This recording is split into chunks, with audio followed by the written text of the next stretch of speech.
श्याम किशन तड़का अपने दर्शकों से जय श्री कृष्णा कहती, जय नारायण कहती, जय लक्ष्मी नारायण बोलती है। आज मैं आप लोगों के सामने इंदिरा एकादशी, जो पितृपक्ष में पितृमोक्ष एकादशी के नाम से भी जानी जाती है, उस कथा को मैं सुनाना चाहती हूँ अपने दर्शकों को। तो ये सतयुग की बात है। एक बार नारद जी जो है एम लोग गए, तो वहाँ एम लोग गए तो वहाँ पे देखा कि इंद्रसेन राजा के पिताजी वहाँ पे खड़े हुए थे और देख रहे थे। तो उन्होंने नारद जी को प्रणाम करके बोला कि हे नारद, हे प्रभु, हे देवर्षि, आप पृथ्वी लोक में जब भी जाए तो मेरे पुत्र इंद्रसेन महेश्वती क्षेत्र का राजा है, वो जो राज कर रहा है, मेरे इंद्रसेन को, मेरे पुत्र को मेरा संदेश जरूर कहें। तो हे देवर्षि, वो उस उनको बोलना कि मैंने इंदिरा एकादशी का व्रत और नियमों का पालन नहीं किया, जिसकी वजह से मेरे को यह पाप मिला है, जो मैं यमलोक में विचर रहा हूँ, स्वर्ग लोक नहीं जा पाया, मेरी आत्मा को शांति नहीं मिली, मोक्ष नहीं मिला। तो हे देवर्षि, आप उन्हें ये इंदिरा एकादशी की कथा उनको सुनाएं और बोलें, विधि पूर्वक नियम पालन करें और इस कथा का श्रवण कराइए, जिससे कि मेरा पाप दूर हो, पाप कटे, मेरे को मोक्ष की प्राप्ति हो।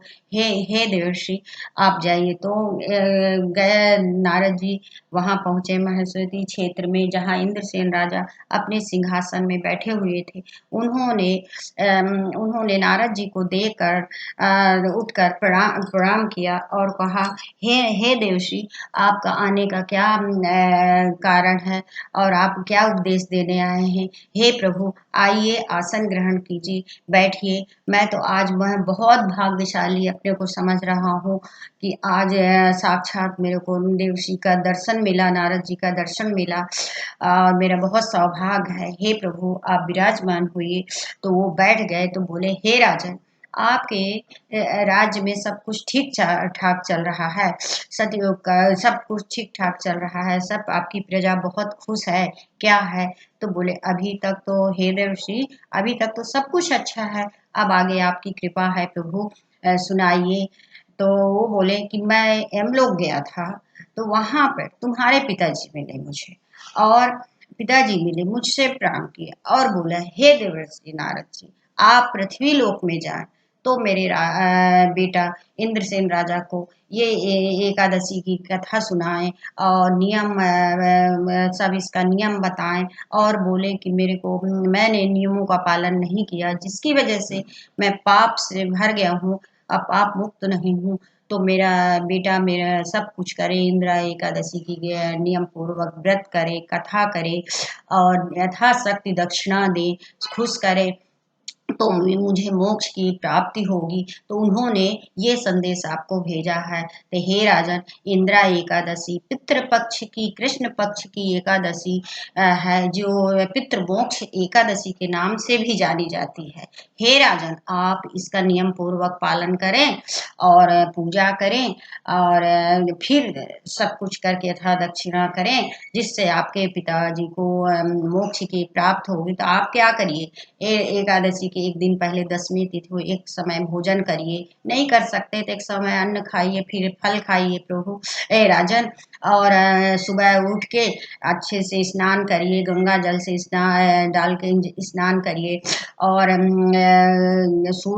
सूर्य जी का अर्घ दीजिए, जल चढ़ाइए सूर्य देवताओं को और फिर लक्ष्मी नारायण की पूजा करिए, विष्णु भगवान की पूजा करिए। उनको जिस तरह के हम लोग घर में पूजा करते हैं, तो विष्णु भगवान की पूजा में तुलसी दल अवश्य होना चाहिए।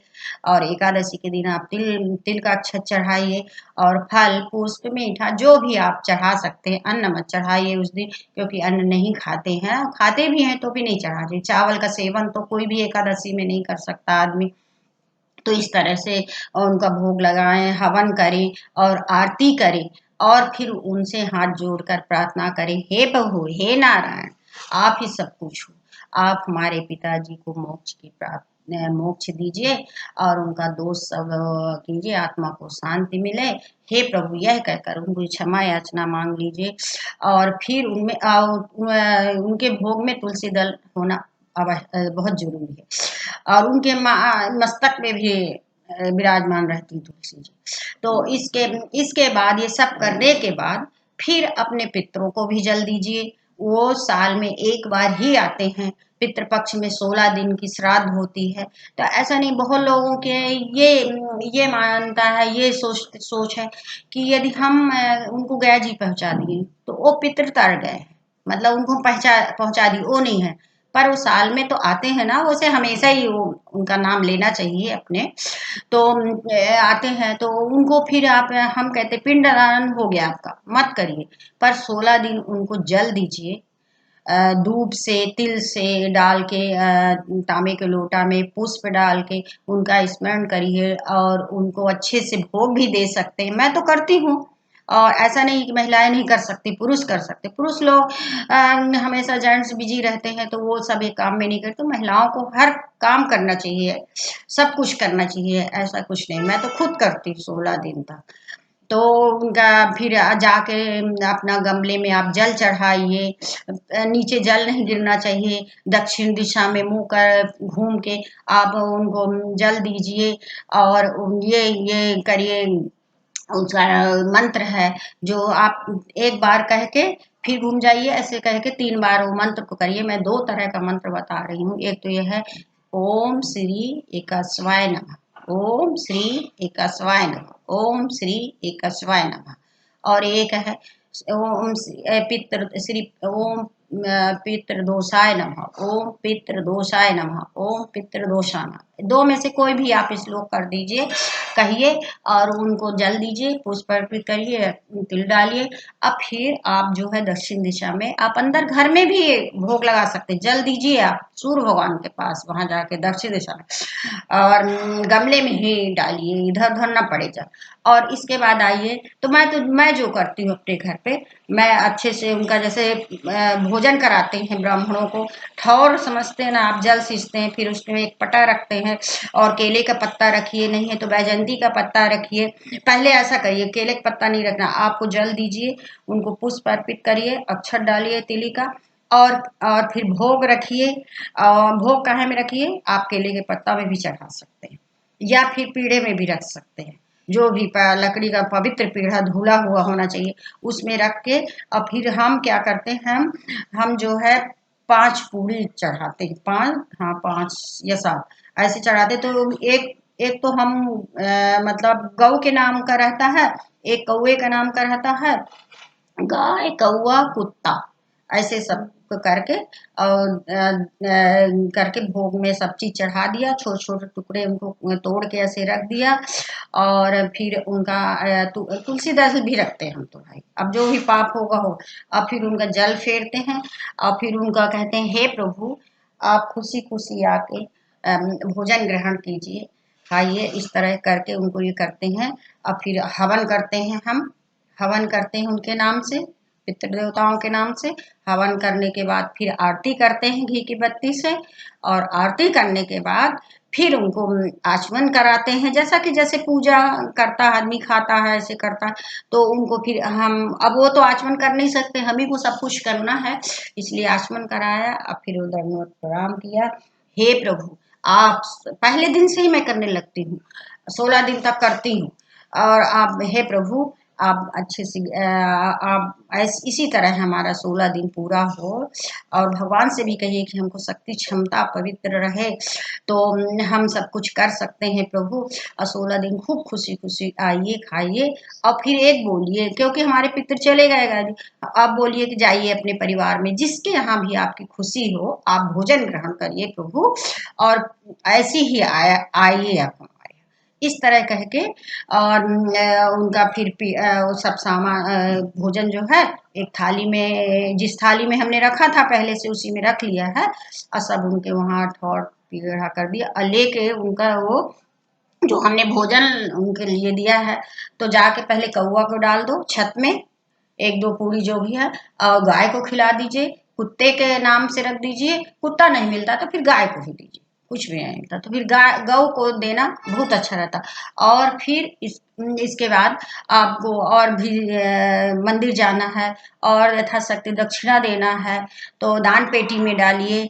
मैं तो दान पेटी में डालना बहुत उचित समझती हूँ। और गरीब हैं जो फुटपाथ में बैठे रहते हैं, विकलांग है, उनको भी जो कुछ भी देना चाहें आप दे सकते हैं। 16 दिन तक वो पितरों को ही मिलता है, उनके नाम से जाता है, पर वही तृप्त होती है उन्हीं को। इसी तरह आप करिए और इंदिरा एकादशी की इस तरह की कथा करिए, पढ़िए। और फिर इसके बाद जब 15 दिन हो जाता है, 16 दिन पितृमोक्ष अमावस्या आती है, उस दिन भी आप इसी तरह का करना है आपको, है। इस तरह का करने के बाद उस दिन तो खट्टा मीठा सब कुछ बनता है, उनको भोग लगाइए, खीर खवाइए, सब कुछ जितना आप दे सकें खिला सकें, वो आपकी सुगंध से ही वो तृप्त होती उनको और उनको शांति मिलती सब। तो आप उनको वैसे करिए और फिर भोग लगाने के बाद फिर बोलिए, हे प्रभु। उस दिन तो मेरे आंखों में आंसू आ जाते हैं।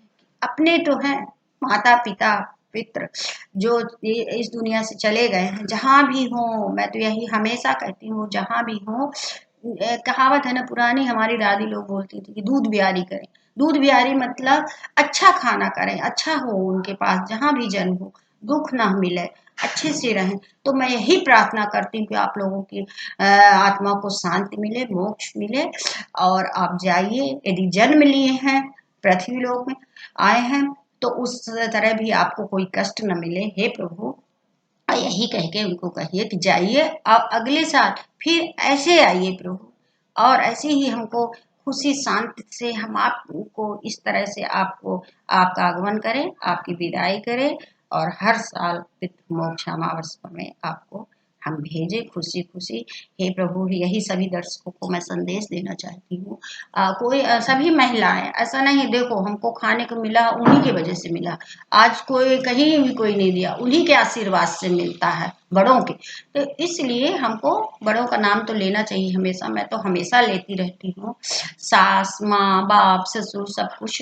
पर वही हम कहेंगे आपको कि आप लोग भी यही इंदिरा एकादशी का व्रत करिए। और दो दो होता है कि पितरों को मोक्ष प्राप्त होती है, अपने को भी शांति मिलती है, पाप दूर होता है, पितृ दोष दूर होता है।